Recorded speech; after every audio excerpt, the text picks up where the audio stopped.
बिस्मिल्लाहिर्रहमानिर्रहीम अस्सलाम वालेकुम दोस्तों। उम्मीद लरम چې تاسو به روغ جوړ او خوشاله وي او ژوند په مزه کوي دوستانو. دې ټیم کې مونږ خوږ ملک پاکستان ته د سیلابي صورتحال سامنا ده. مونږ ملک پاکستان باندې یو آفت راغلی دی چې هغه په اوبو په شکل کې دی دوستانو.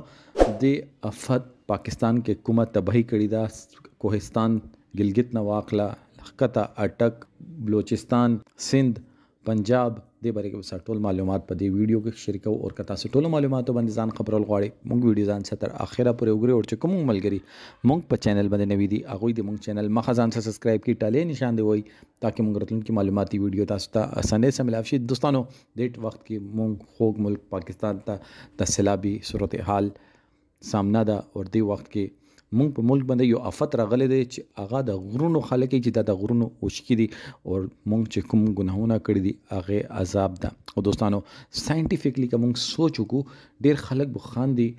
یو صحافي چې سمی ابراهیم نوم ده هغه چې دا ساينټیفیک س ایکسپریمنٹ ده، هغه په نتیجې کې هم دا کار مخه ته راتلل شي. خو دوستانو آفت خو آفت وي، که په ساينټیفیک طریقې باندې راغلو که دا نیچرل خو مونږ ته دې وخت کې پکار ده چې مونږ دا ونه ګورو چې مونږ پښتانه یو، مونږ پنجابیان یو، مونږ بلوچیان یو، مونږ سندhiان یو، مونږ مهاجر یو. مونږ ته پکار ده چې مونږ یو بل سره څنګ په څنګ ودرېږو دوستانو. ډېر زیات ورانه کړی دی د سیلاب، ډېر زیات کورونه وران شي، ډېر زیات ماشومان اوبه وړي، ډېر زیات مویشي چې دي هغه سیلاب وړي دي. ډېر خلک سیلاب خراب کړو دوستانو، کروڑونو روپے تاوان وشلو، نقصان وشلو.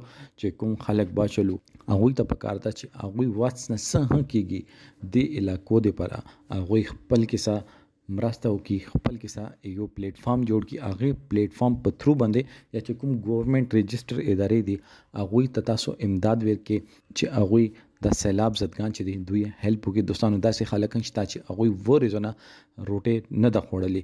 سیند طرف ته ډېر زیات بد حال ده، 12 KPK طرف ته چې موږ سوچ وکړو نو اوبه روانې دي، افغانستان نه اوبه روانې دي، نوخار یې ډوب کړو، چارسده یې ډوبه کړه، سوات بیړه غرقه کړه. دوستانو الله پاک د موږ ټولو حالاتو باندې، موږ ټول مسلمانانو په حالاتو باندې الله پاک دې رحم وکړي. توبې وباسئ. دا چې کوم ګناهونه دي کیدای شي دا موږ چې کوم ګناهونه کړي دي الله پاک موږ ته د هغې سزا راکړې ده دوستانو. دې باره کې تاسو سره دا کمنټ سیکشن کې خپل رائے ظاهر ضرور وکړئ. والسلام.